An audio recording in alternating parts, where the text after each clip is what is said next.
ഇന്ന് ഞാനിപ്പോൾ ഒരു അപ്പം ഉണ്ടാക്കാൻ പോണ വീഡിയോ ആണ് ഇടാൻ പോണത്.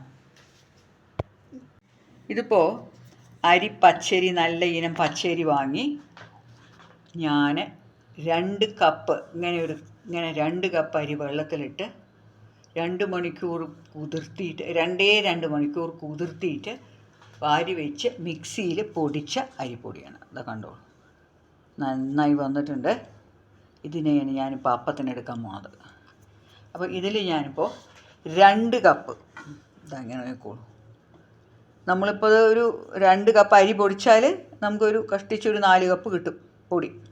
ഇതിപ്പോൾ 2 കപ്പ് ഞാൻ ഈ പാത്രത്തിലേക്ക് ഇടുകയാണ്. ഇതെന്ന് എന്നിട്ട് ഇതാ 1 കപ്പ് ഇട്ടു, ഇതാ 2 കപ്പ് ഇട്ടു.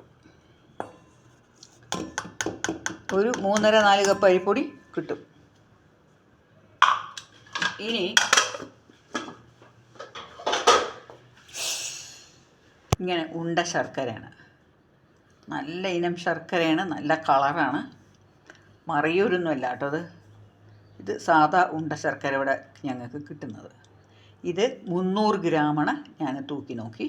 ഇതിന് ഞാൻ ഉരുക്കാൻ പോവുകയാണ്. ഇപ്പം ഞാൻ ഈ ശർക്കര മുഴുവൻ കൊത്തി പൊട്ടിച്ചു. ഇതിലേക്ക് ഒരു 3/4 കപ്പ് വെള്ളം.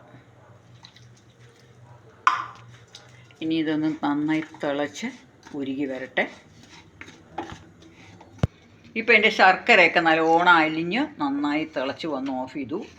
ഇങ്ങനെ പാവാകുമൊന്നും വേണ്ട, എല്ലാം നന്നായി ഉരുകി ഒരു തള. നല്ല കറുപ്പ് കളറാണ് കേട്ടോ ഈ ശർക്കര. ഇനി ഇതിനെയൊന്ന് ഞാൻ അരിക്കണമെന്ന് നോക്കുകയാണ്. അരിക്കേണ്ട ആവശ്യമില്ല, പക്ഷെ ഞാനൊന്ന് അരിച്ചിട്ട് വരാം. ഇപ്പോൾ ശർക്കര ഉരുക്കിയിട്ട് നല്ലോണം തണുത്തു. ഇനി ഞാൻ ഇതിലേക്ക് ഒഴിക്കാൻ പോവുകയാണ്. നോക്കിക്കോളൂ, ഇത് ഞാൻ മുഴുവൻ ഒഴിക്കുന്നില്ല. 300 ഗ്രാം പകുതി ഒഴിച്ചു ഇതിട്ട്.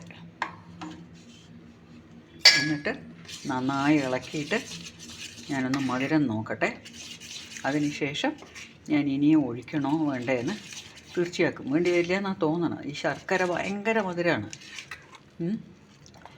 ഇനി ഇതിലേക്ക് എനിക്ക് പഴം ചേർക്കണം. ഞാനൊരു 2 പഴം ചേർക്കാനാണ് വിചാരിക്കണം.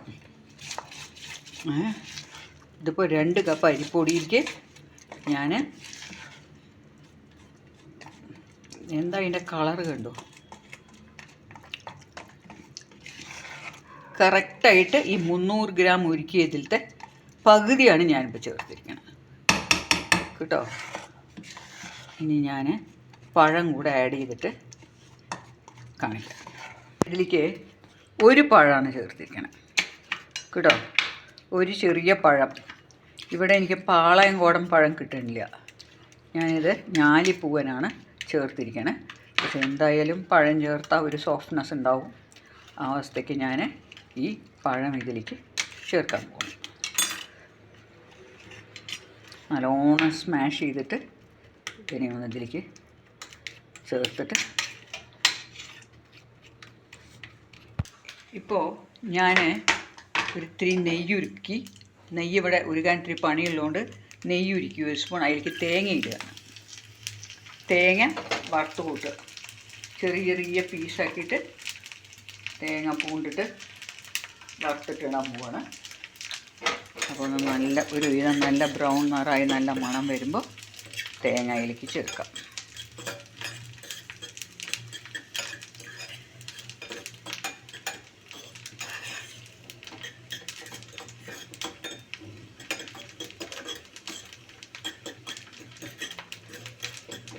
ഇപ്പം മതി. ഇപ്പം തേങ്ങയൊക്കെ ഇട്ടു. ഇനി എള്ള് 1 ടീസ്പൂൺ കറുത്ത എള്ള് കഴുകിയൊക്കെ വൃത്തിയാക്കി വെച്ചിട്ട് അതിനെ കൂടി ഇതിൽ ആഡ് ചെയ്യാണ്.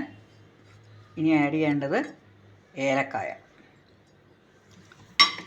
ഇനി ആഡ് ചെയ്യാൻ ഞാൻ എടുത്തിട്ട് ഏലക്കായ.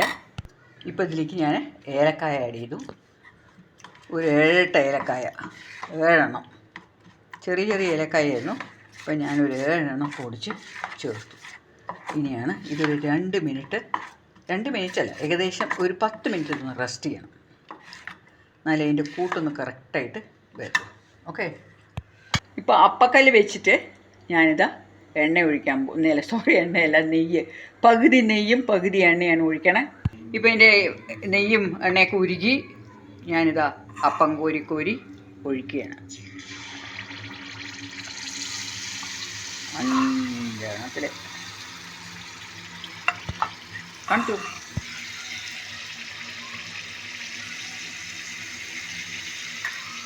ഇപ്പം ഞാൻ ഈ അപ്പമൊക്കെ ഇങ്ങനെ മറിച്ചിടുകയാണ്. കണ്ടോ, എൻ്റെ അപ്പമൊക്കെ റെഡിയായി. നല്ല ടേസ്റ്റി അപ്പം. ഇതേ അളവിലും കണക്കിലും ചെയ്താൽ നിങ്ങൾക്ക് നല്ല അപ്പം കിട്ടും. ശർക്കര ആഡ് ചെയ്യുന്നത് കൂടിയാലാണ് അപ്പത്തിൻ്റെ മധുരം ശരിക്കും ബാലൻസ് ചെയ്ത് കിട്ടിയില്ലെങ്കിൽ അപ്പോൾ എടുക്കാനും കഷ്ടമാണ്, ഇങ്ങനെ തമ്മിൽ ഒട്ടിയിരിക്കും. ഇപ്പോൾ ഞാൻ പഴമൊക്കെ ആഡ് ചെയ്തിട്ടുണ്ട്. നല്ല ടേസ്റ്റി ആയിട്ടുള്ള അപ്പമാണ്. എല്ലാവരും ഇതേമാതിരി ട്രൈ ചെയ്യുക. അപ്പോൾ നിങ്ങൾ ആഡ് ചെയ്യേണ്ടത് 2 കപ്പ് അരിപ്പൊടി എടുത്താൽ ഒരു 150 ഗ്രാം ശർക്കര, ഇത്ര ആഡ് ചെയ്ത്. വെല്ലമാണ് നിങ്ങളുടെ അച്ചാണെങ്കിലും ശരി, പാവുരുക്കിയതാണെങ്കിലും ശരി. 150 ഗ്രാം ഓഫ് ജാഗറി, പിന്നെ പഴം. അപ്പോൾ ഫ്രണ്ട്സ്, അടുത്ത നല്ലൊരു വീഡിയോ ആയിട്ട് ഇതേമാതിരി നല്ലൊരു റെസിപ്പിയായിട്ട് വരും വരെ ഇറ്റ്സ് ബൈ ഫ്രം സുധ.